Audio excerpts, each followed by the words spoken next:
good day. This is T. Allen Stringer, and welcome to another episode of QBP, Questionable Business Practices. Last episode, you listened to a recorded conversation that I had with Nationwide's adjuster. During that conversation, we discovered several things. One, that Nationwide had written checks to the contractor that we were not aware of. Two, one of those checks was deposited without a counter signature and processed. Three, we did not find out about these checks until maybe 2 years later. Four, the adjuster said that it's not typical that they send checks to the contractor with the exception of mitigation, and he noted that some of the money had nothing to do with mitigation, but it was sent nonetheless. He also stated that it was not typical for it to be done that way. 5, he stated they have no way of knowing what the money was for because they don't have the invoices. And in point of fact, he stated that the prior adjusters did not submit it in their reports. Now, I want you to know that we had about 6 to 7 adjusters. We had managers working on this case, and the last aspect of this case, I was working with the vice president of claims for Nationwide for at least 7 or 8 months. So tonight, we're going to go further into that conversation, and you're going to be listening to a conversation with the same adjuster in which we discuss the electrical, because that's the thing that really derailed the process. And up to this current time, we have not concluded that yet. There's been no release because there are many questions or QBPs that haven't been answered yet. You're going to listen to the conversation, and I want you to note several things. Nationwide did not provide an electrical estimate until almost 2 years into the fire claim.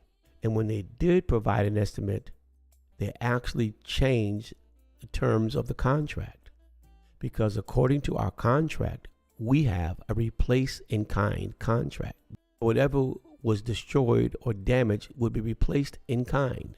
Well, in this particular conversation, we have a dialogue in which I raised the question regarding the power being downgraded because their contractor that they hired and that they paid that gave the estimate apparently had some kind of agreement with Nationwide, not with me or the church, to take our power down a step, producing all kinds of issues.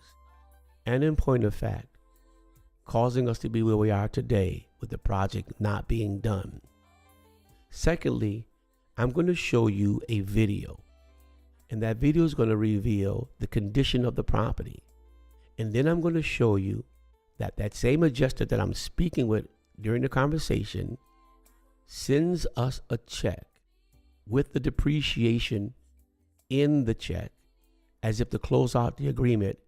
And he makes a statement to the effect in his email that he's giving us this depreciation, which is normally collected once everything is done. He's giving it to us because he states in his email, in light of the fact that the work has been substantially completed, we're going to release the depreciation at this time. See you on the other side.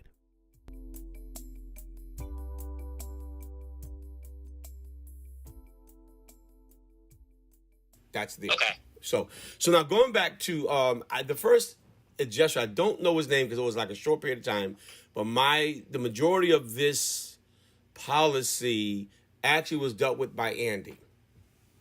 When it was kicked up the commercial, right?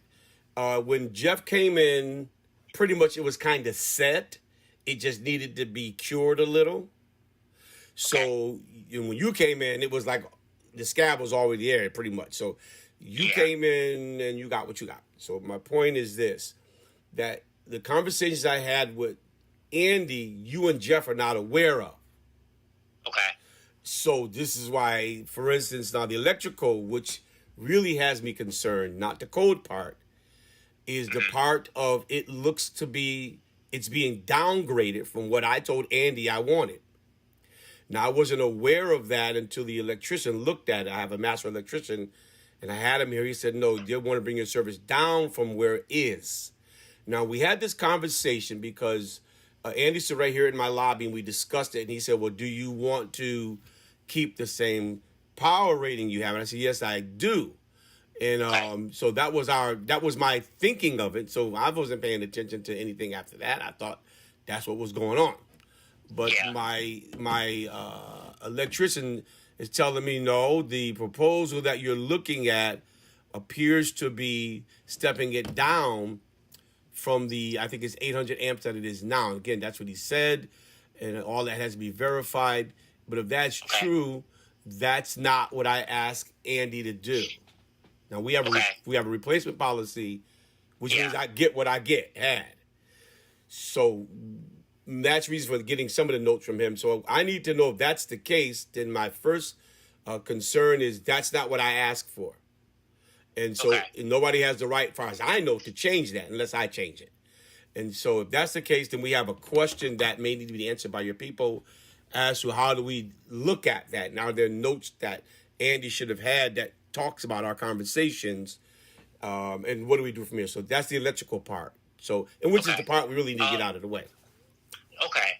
So I'll have to, because as you could guess, there's a lot of like notes and documents in your file that we have. Mm-hmm.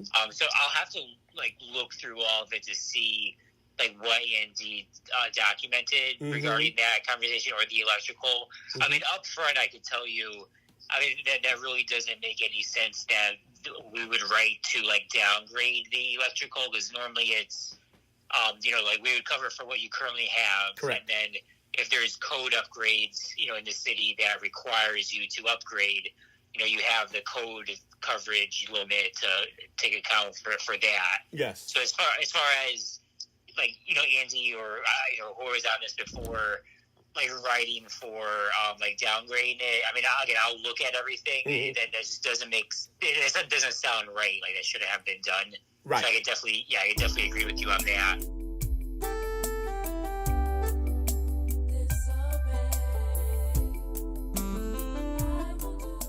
So to bring you up to speed on that, certainly the electrical was downgraded, and we're in the process of trying to get it upgraded, but there are other issues relating to the code upgrade as to how much coverage I have and what the coverage actually covers, which I'll deal with in my next episode.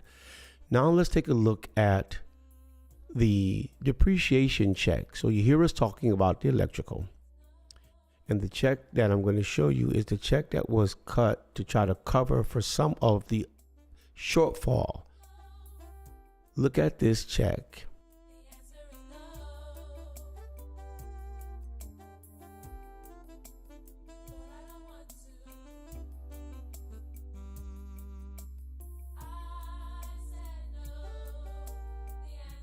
Look at this email.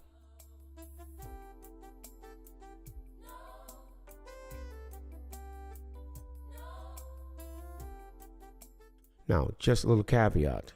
However, I asked them not to send the check until I had a chance to run the numbers by the board, but they sent it anyway.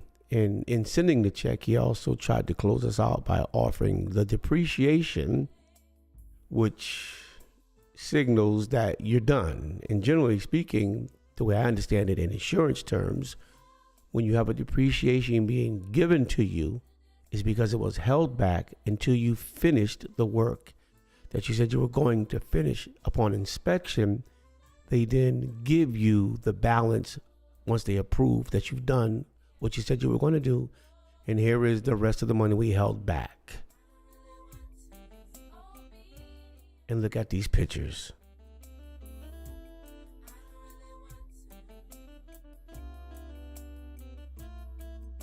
This is the state the building is in today.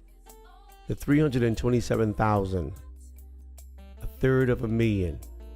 That's the number that was given to the contractor. And it's more than that, but that's a whole nother discussion. But $327,000 was given, and that's the state of the building.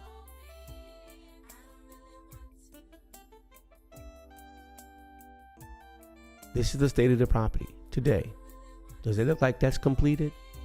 Or as he says in this email, as the work is substantially complete, Harleysville is releasing the recoverable depreciation at this time. Now that is a QBP experience. Questionable business practice indeed. Until the next episode.